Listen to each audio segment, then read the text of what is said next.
Welcome to the Genius Factory. Enjoy the video. You start by confirming prerequisites. You need access to the device and the Apple ID credentials. Once done, back up your game progress to iCloud or export from the game, because deleting an Apple ID can remove saves. Make sure you note any third-party links like Facebook or Google Now.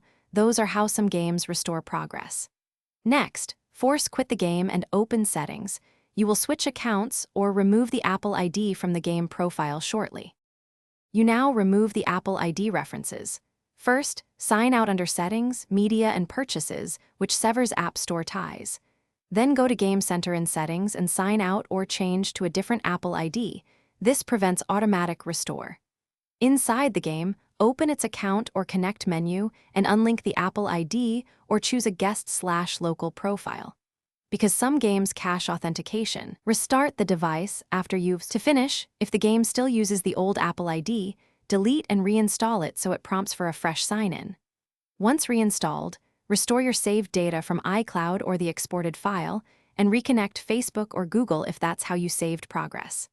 If something goes wrong, sign out of iCloud temporarily and try again, or contact the game's support team with your backup details. This tip solves most stubborn account binding problems quickly.